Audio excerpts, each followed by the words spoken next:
si yo mbote na kumba tata mwana mono santo tikete papa mokeli abate la bino tane lekete bodali bien en lipota modimba mama deni ezali ngai ndeko kati na nkolo mama Claudine na ye liboso na bino pona koya kopartage lisusu message oyo na yambo na loba tozongisa bonano lokumu epai papa mokeli nzambe tata na biso tokumisi kombo na yo tonetoli kombo na yo liboso ya bakombo nyonso papa na ntango oyo na ye liboso ya bandeko mpona kopartage oyo euti epai na yo nkolo papa tika ete outilize ngai comme instrument na yo total po ete monguna mpe aitilizaka bato kasi aitilizaka bato total te yango wana ngai nayebi papa mokeli na biso aitilizaka bato total yango nasengi outilize ngai na nyonso na makanisi na maloba nyonso ekobima kati na ngai ezala beni na saint esprit na yo nzambe pambola mpe moko na moko oyo akoyoka message oyo nkolo afin ke bazala bayoka yango na bonzoto te kasi bayongo à travers ya aide ya lisungi ya molimo mosantu nzambe merci papa zala na biso alpha papa banda na biso nkolo esimesika papa po ete olobi na biso lifuti na biso ezali na lola nkolo papa nayebi toyebisaki biso eza na likambo moko te mosala moko te ezanga lifuti nkolo esimesiya soki osaleli moto mokili azali kofuta yo ebongo pourkui pa papa mokeli na nyonso mozalisi ya biloko nyonso mokeli ya likolo mpe na se nzambe nayebi na kaya monguna soki baperdre motu moko bazalaka na susi makasi ebongo feti monene ezalaka na lola ntango kolo oganiaka motu moko yango wana nzambe tika ete message oyo ata 1000 personnes bakoyoka nzambe nayebi ete moko to mibale misato bakozanga te koya liboso na yo merci kembo lokumu mpe masanzoli ezonga na mboka na yo amen madele message oyo bandeko bayoki napesi bino mbote bino nyonso babone ya mama dele napesi bino mbote na kombo ya tata mwana mosantu naye kopartage na bino message oyo eza na sentiment na ngai te nazali nazwaka bamessage ebele me nakomaka avant ngai soki namoni na pie kopesa message wana seke saint esprit ndetindi ngai pesa soki bapesi nga message soki balobi na ngai te ke napesaka te oyo eza message nazwaki yango depuis butu ya le 4 po tokota le 5 décembre 2022 alors ezalaki vers 4 heures ntango nasilisi priere ya butu na ti motu mpo nalala nabandi kolota namoni loboko moko ya monene loboko wana esimbi liste moko ya molai toki papier duplicateur moko nayebi te nakoki kopesa ngo mesure nini na mokili oyo papier duplicateur wana ya monene liste wana ekomi makambo ebele alors makambo yango nyonso eza na baréponse Alors abande kotangisa ngango azolekisa azolekisa neti azolekisa na biki azolekisa ekomi place ya voler ezalaki namoni corona ape elandi voler mais na bamakambo nyonso wana eza na baréponse nango. Alors ntango ekomi na voler eza na réponse te, na nsima ya voler mpe eza na réponse te. Alors tika natangela bino ndenge nakomelaki liste wana ya molai eza na baréponse, kasi ntango ekomi epai ya voler atiki mpe alobi tokomi awa.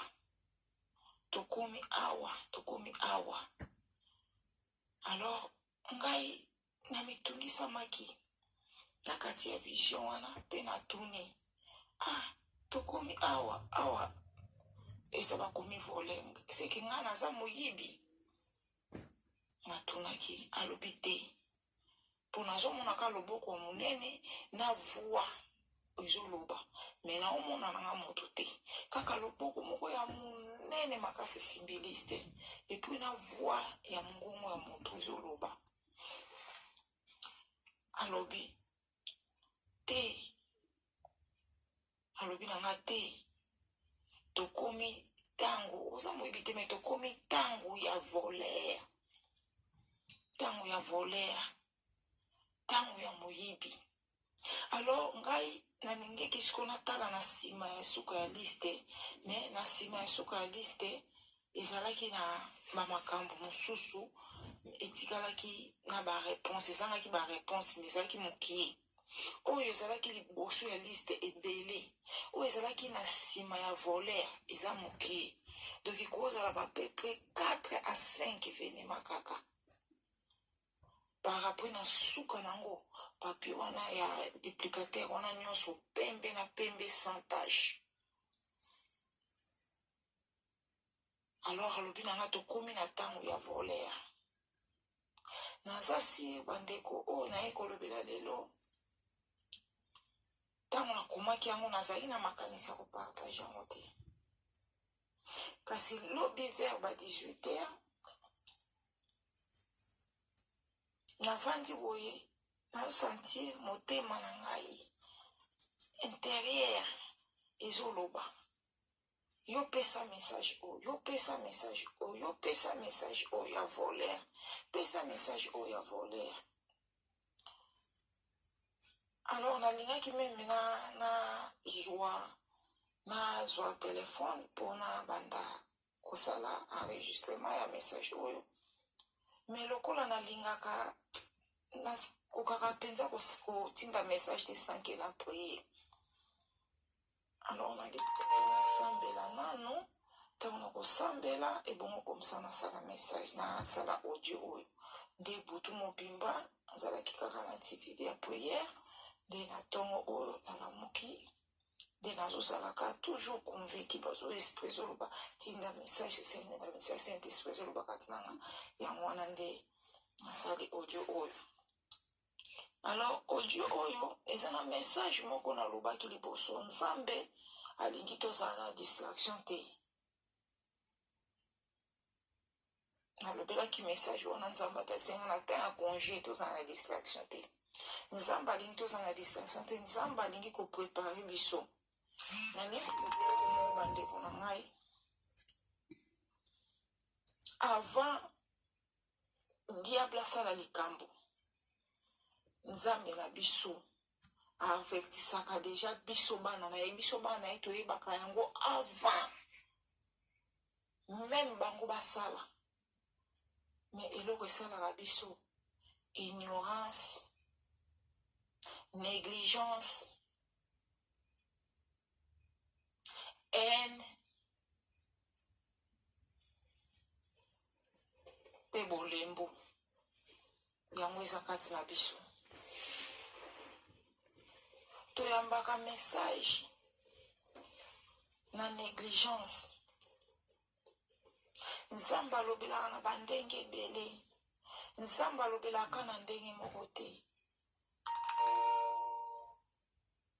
Meme nga ndenge nazalaka misusu nazokota na mabondeli okomona nasali mabondeli mpo na sujet moko boye nasilisi mpe na suka ya sujet wana mpe nasisi mpe mabondeli wana nazwi réponse te mais okomona réponse nango ekoya kobimela peut-être na nzela ya mwana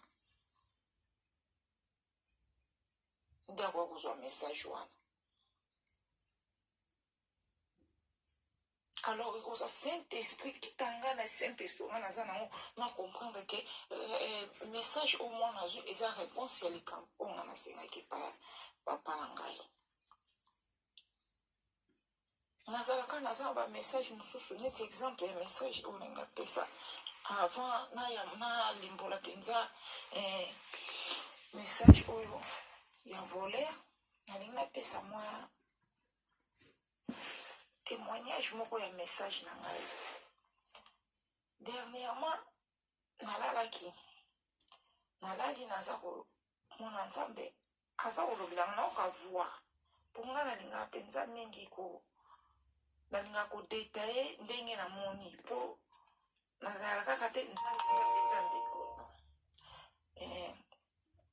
nayoki mongongo nazomona yango te me mongongo ezoloba na nga ezolakisa boule ya vert mpe eza kolakisa ngai tisi boule yango ezobaluka ere moko ekomi tisi ya vert ere moko ekomi boule ere moko ekomi tisi ya vert ere moko ekomi boule siko azoloba na ngai soko olati boye okokoma makasi soko olati boye okokoma makasi ezokoma boule ezokoma tisi ya vert sans dessin sans tisi ere moko ekomi boule ere moko ekomi tisi ere moko ekomi boule. Alors surtout kai na ndoto na priaki nzambe olingi koloba na ngai nini na comprendre te nazalaki mpe na ide te eza nini mais ere moko navandi nga nalobi couleur vert eza couleur ya uniforme ekembangisi mais eza mélange na bapembe mpe eza mélange na badessin. Alors c'est-à-dire eza nini pour phrase ya uniforme déjà napasaki yango sikoyo eza nini déjà eza nini lisusu mais naziyebisaki nasololaki yango nakomantaki yango mpe na ndako na motu nyonso nalobi nzambe azolakisa nga tisi nayeba te tisi elingi koloba tisi nini tisi emo ekoma boule me azoloba soki olati yango okoma makasi onaki te me naye kozwa réponse nango na message ya mama Adeline oyo apesaki ke tobanda kolata na biso batisi sans dessin.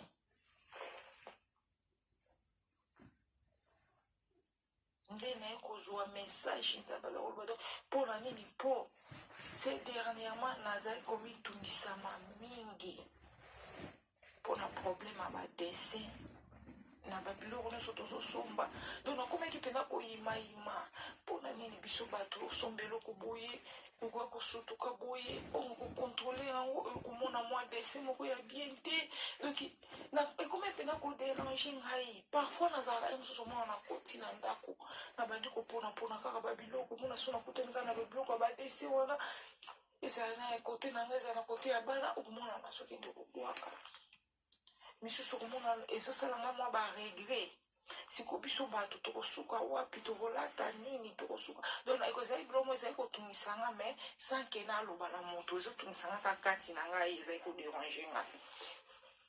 Alors naye kocomprendre yango wana a partir ya message ya mama Adeline naye kocomprendre ke yango wana nzambe azali kolakisa nga tisi ezaka na couleur moko olakisanga tisi ezaka na couleur moko donc naye kocomprendre ke eza kaka te ke non il faut moto alata kaka vert mais naye comprendre ke po ezala tisi nzombo olakisanga donc soki olati boye tisi yango ya vert ezobaluka tisi ezokoma bula vert soki olati boye okokoma makasi soki olati boye okokoma makasi donc naye comprendre ke non force na biso ezali nango nata a partir ya message ya Madeleine comprendre force na biso ezali na batisi ya ezanga badessin nde nakonebisi bana lokwa nayebi kotonga nga nalobi ntango apres koyoka message ya mama Adeline nayebisi bana nayebi te ngai nabingo banosomba batisi na ngai na banda kotonga bilamba ya batisi yango na ndako bango kutu baseki ngai balobi yo mpenza na mama Adeline ngai lobi ozomona te ke message oyo ekonkorde na message oyo nazalaki kosinquiete nango awa na ndako. Alors tokotanga po tocomprendre message oyo ya voleur tozotanga na Jean chapitre 10 na verset nango ya 10. Bible elobi na biso les voleurs ne vient que pour dérober, égorger et détruire. Moi, je suis venu afin que les brebis aient la vie et qu'elles soient dans l'abondance. Toyebi nini elakisi dérober, toyebi nini elakisi égorger, nini elakisi kodétruire. Moyibi ntango ayaka na ndako ya moto apesaka moto avi te. Mais avant ayaka kocontrôler mouvement. Soki ozala prudent après koyiba moto apres bayiba ye soki moto aza prudent banda kokanisa koyokaki namona mouvement moko boye étrange. Mouvement moko étrange esalemaki na quartier to soit na ndako omonaka mwa eloko moko boye. Donc moyibi avant aya akontrolaka mouvement.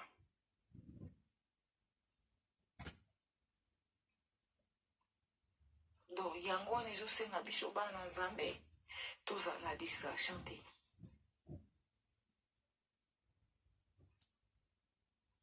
Nayebaka na Namibi na vindoki mokolo mosusu namona motuka moko boye. Motuka wana esalaka liboso ya porte lupango onga nazali kofutela esalaka na koloba ata ba 2 heures du temps. Mais ba vitre nango ezalaki parfumé. Moto akitaka te, moto amataka te, etelema kaka na balabala mais direction na bango ezotala na lupango.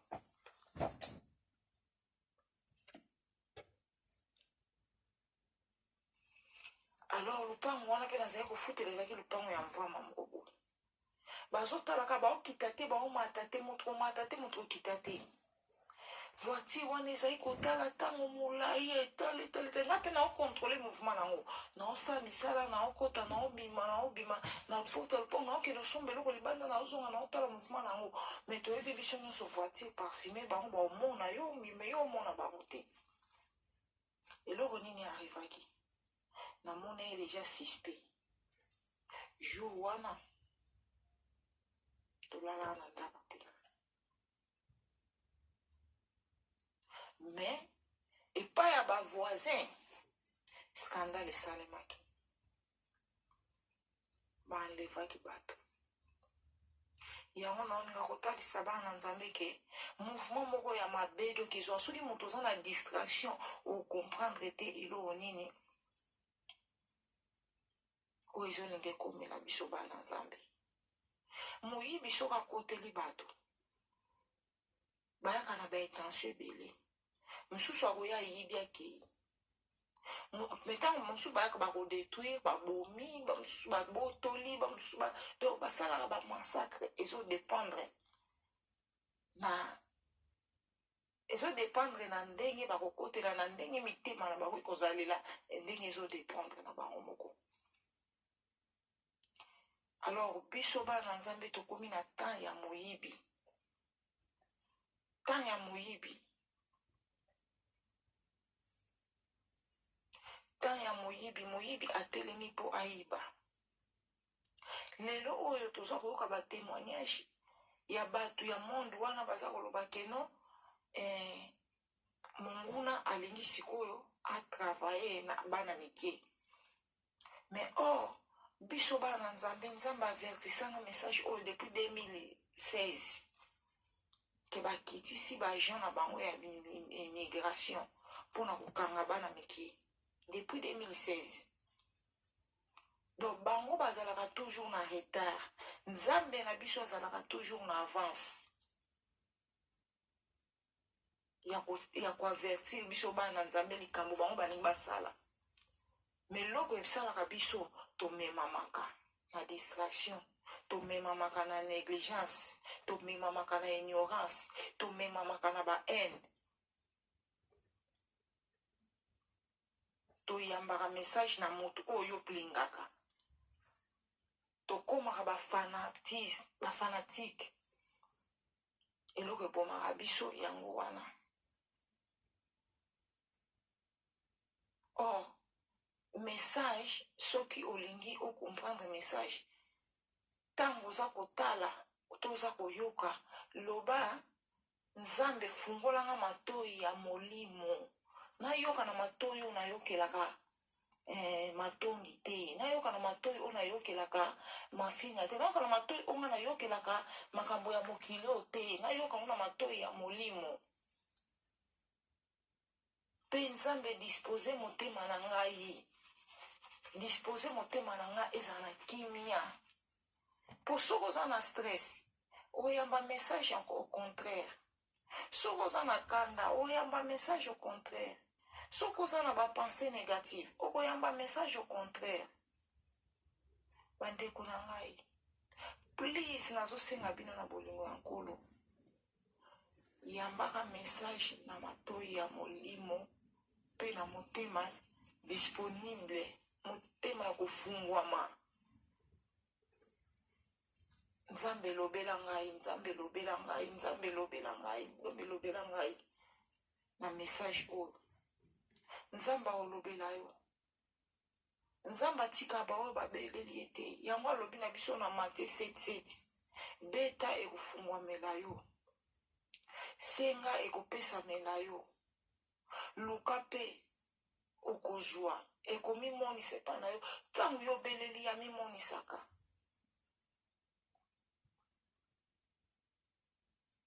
Tokomi na tango ya mabe. Bana Nzambe toza na distraction te, toza na tango ya voleur, tango ya moyibi. Message oyo ya voleur oyo esa répété mingi na je crois bien na ba message na ngata mibali misatu na lobelaki yango. Et comme na tango toza na distraction te, moyibi atelemi po ayiba. Alors moyibi ayiba na bandako, toyebi bien. Tokanga bandako na biso, tokanga ba porte na ba fenêtre. Tobatela bana na biso. Comment tokokanga bandako na biso ba porte na ba fenêtre? Tokanga ba porte na ba fenêtre. Tout d'abord en priant. Koluka elongi na Nzambe butu pe moi. Et puis kolongwa kati na mabe. Tolongwa kati na mabe. Na ebi phrase moko batu balinga mingi ko utiliser pour nga na linga na pena ko utiliser phrase wana te. Nul n'est parfait. Mais kaka sorta les Bible et lobby, les malheurs atteignent souvent les justes, mais l'Éternel l'en délivre toujours. Juste la kisini. Et là c'est mon toazo tambola na droitier. Kaka na Bible, Nzamba bengaka Job juste et intègre. Donc mon toazo tambola na droitier. Alors eloko ezo sala biso potokoma juste et intégrité. Eza ba kokoso ebele na mokili. Mais siko etant que biso ba na Nzambe bakelami na ye baponami na ye basali na ye, il faut to salaka toujours effort. Bilan ya bolamu eleke bele. Linga na 10 commandements. Otikala ta na mois de oza ko rate, oza ko sala effort pona ko bima nango ke ozala kaka na de kaka oyo salela ka 8 nyonso pourri.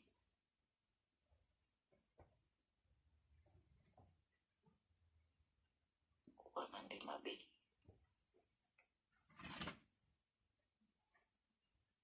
Ata mibale, soit mibale moko tikala nango yo moko se senta na mibale oyo. Alors bando sala ba effort ko bima na mibale wana. Pe ozo sala effort ko bimaka yo moko te me bimaka elongo na libota. Libota koyi kosungaka bango na mabondeli. Omona pena keno balingi yo te to baosala mabe me yo osala bolamu. Salaka bolamu. Po bolamu nde banda koteya. Moto ozasala mabe ntango ozosala bolamu ezoteya ye. Fi de mesure ozosaleka bolamu ekobongola ye. Tolongola ba haine. Tolongola ba haine kati na biso. Tolongola jalousie. Tolongola jalousie. Tokotisa bolingo kati na biso. Po moto aza na bolingo aboma moninga na ye te. Moto aza na bolingo aolingela moninga na ye mabe te. Soki toke na Matthieu kaka ya 10, verset 10 wana kaka toke na 26 elobi ni oyo tanga ensemble.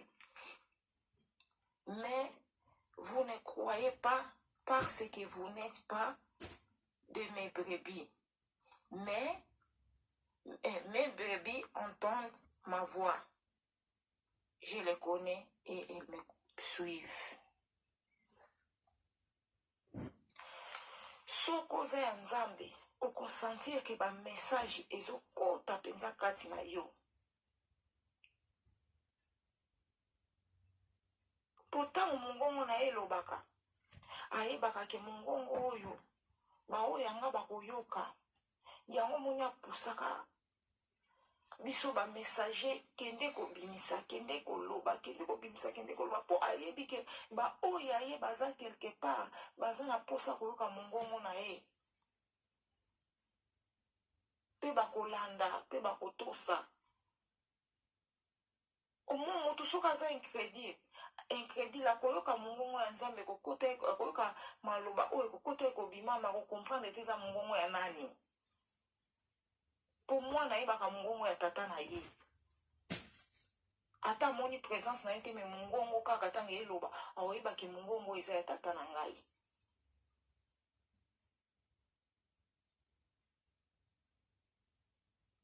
Na sima ya message oyo nalingi nabimisa susu message moko na ngai ya liboso kolota papa Diangenda. Nga na kimbangisi tete na repetaka ngo maintes fois. Nasambela pata mokolo moko te na église kimbangisi.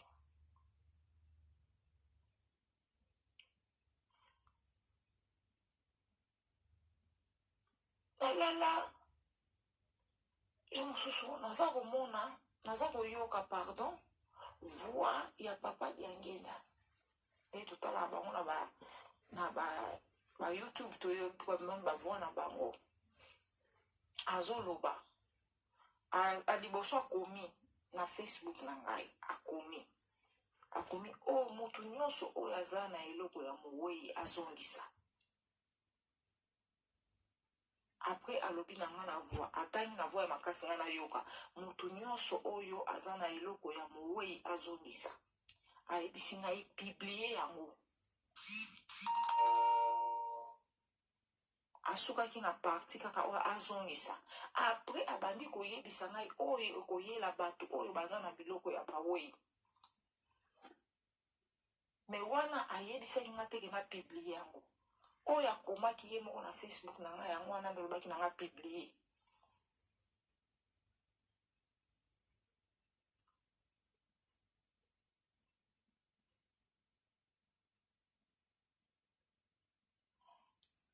Pona nini tango eza moke.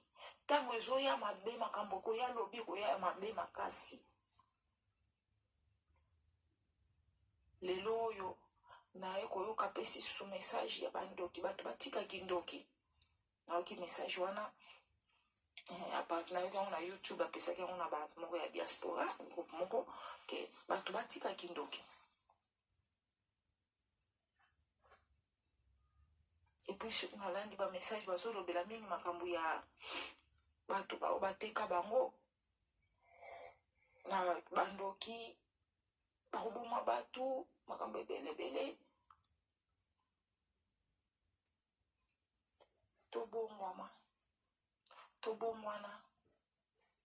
tobongwana tosengama na nzambe kati na biso, nzambe azala na biso, nzambe asunga biso, to comprendre maloba na ye.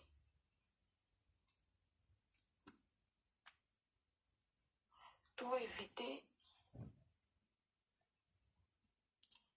oyo nyonso eza ya mabe, oyo nyonso ezokonfese komona ete tolinga kosala au contraire. Donc oyo esepelisaka monguna kosala yango te, mais oyo oyebi ke esepelisaka nzambe, oyo yebi ke esepelisaka monguna kosala yango te, oyo yebi ke epesaka monguna kanda do yo sala yango, do sala au contraire.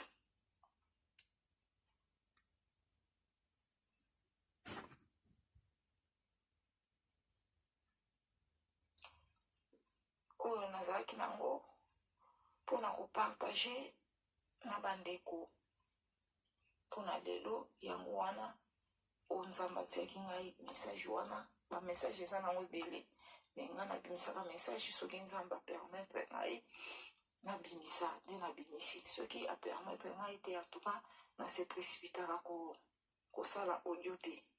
Soki omoni bandeko na ngai nasali audio do nazalaki déranger, epuis déranger mbala moko te, donc namoni mpena dérangement leki, donc na comprendre ke nzambe alingi ngana nabimisa message oyo kile yoka. Mpona nini nzambe akomisanga na niveau ya boye mpo nazwa bakomba trop na kobimisa bamessage banda bomwana nga. Nazwa bakomba ya trop tosona bandi kopesa bino batémoignage oyo ya bakomba oyo nga nazwa partir ya bamessage. Narata na baliwa a partir ya kopesa bamessage. Yango wana nazalaka facile ke mpona kobimisa message. Nakoma kobanga kobimisa message.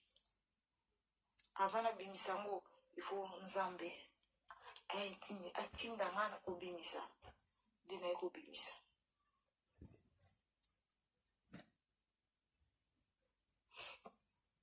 Alors nzambe apambola moko na moko oyo ayoki.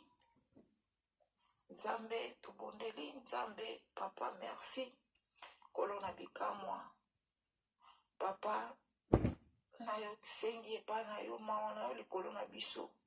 Nzambe ko permettre tete monguna a récupérer ba âme na yo. Papa yo ke na biso mawa. Kanisa pasi oyo monaki na ekulusu pona biso. Kanisa bafimbo babetaki yo. Alatiaki yo kota nzobe makila na yo etangaki pona biso tozala na bomoi. Pona biso tozala o tozala elonkolo. Papa récupérer ba âme na yo. Récupérer biso kolo. Ko permettre tete monguna bongisa ba âme na yo. Ko permettre tete bana na yo bakende na kaya monguna. Nzambe yo ke la biso mawa. Touche mite na biso papa. Bongola biso. Tondisa biso na nguya ya molimo mosantu. Na biso moko tokoki te. Kasi na mosungi ya molimo mosantu oyo tindelaki biso nde tokokoka. Papa olobaki ete natiki bino pamba te. Na kotindela bino molimo mosantu oyo akozala mosungi na bino ntango nyonso. Papa tika ete molimo mosantu wana esunga biso, epargne biso na mabe, etondisa biso na motema ya bolingo. Tolingana. Nzambe tika ete bolingo ekoma lokola posa ya mai kati na mitema na biso. Tika ete mitema na biso eyi na mabe. Epargne biso na mabe nyonso oyo koyela biso. Nzambe sunga biso na tango oyo longola distraction kati na biso. Bawe bazangi makasi ya kobondela, nzambe pesa bango makasi ya kobondela. Pesa biso nguya. Tika ete moto ya molimo mosantu epela na bandako na biso. Ekanga baporti pe bafenetre. Bawe bakokota na ndako na biso ezala bobele. Baoya yo te bakota te na bandako na biso. Papa sunga biso protéger biso, batela biso, na ye liboso na yo, na mai na miso. Papa, naza kolela, yokela biso mawa, yokela biso mawa, sunga biso, sunga biso. Zambe, kembo, lokumu, pe masanzoli, ezonga na mboka na yo, ondeli kumba.